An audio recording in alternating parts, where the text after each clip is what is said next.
In a new incident involving Boeing, a United Airlines plane lost a tire mid-air on Thursday while taking off from San Francisco. United said the Boeing B777-200 jet was carrying 249 people on its way to Japan. According to the carrier, it made a safe emergency landing at Los Angeles International Airport, where the authorities could be seen inspecting the plane and the tire that fell off.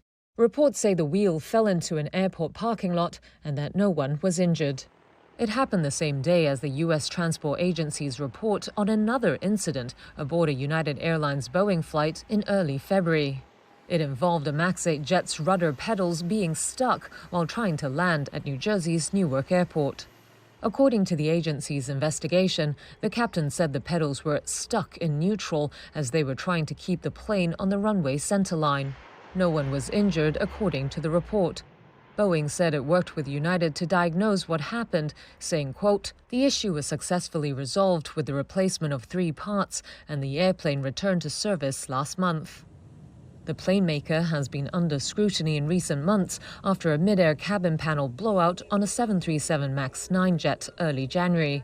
The U.S. Federal Aviation Administration later told airlines using the older Boeing 737-900ER jets to inspect door plugs over unspecified issues with bolts.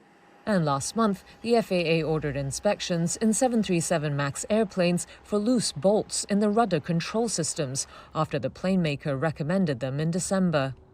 In a move to tackle quality control concerns, Boeing on Thursday announced an overhaul of executive and staff bonuses to focus on safety and quality.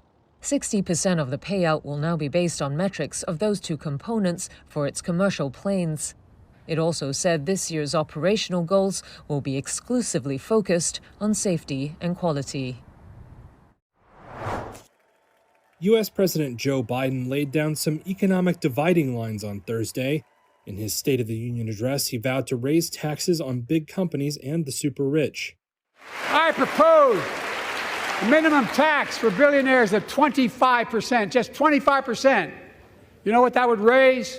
That would raise $500 billion over the next 10 years. And imagine what that could do for America. Biden proposed a raft of other measures on taxes that included cutting deductions for executive pay and corporate jets. And he renewed calls for an increase in corporate income tax to 28%. The way to make the tax code fair is to make big corporations and the very wealthy begin to pay their fair share. Remember in 2020, 55 of the biggest companies in America made $40 billion and paid 0 in federal income tax, 0. It all previews a 2025 fiscal budget that will be released next week. That is meant to slash the federal deficit and cut taxes for low-income Americans. It's also meant to draw a sharp contrast with Donald Trump, his presumed rival in this year's presidential election.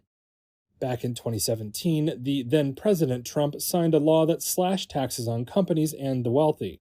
Now Biden wants to show that he's helping the less privileged instead. Folks at home, does anybody really think the tax code is fair? He's also proposing tax credits to help people buy their first homes or trade up to larger ones. None of the measures stand much chance of enactment unless the Democrats win big majorities in both houses of Congress this year, something polls suggest is unlikely. They also drew a sharp response from the U.S. Chamber of Commerce, which has made preserving the 2017 tax cuts a priority. It said Biden's proposals would cut growth and hinder job creation. China's electric vehicle sales growth slowed in the opening months of this year. That's according to industry data released Friday. Sales of battery-powered EVs rose 18.2% in January to February. Data from the China Passenger Car Association showed that was down from a rise of nearly 21% for all of last year.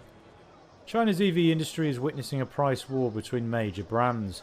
The world's biggest EV seller, BYD, has lowered prices more than rivals this year and across a wider number of models.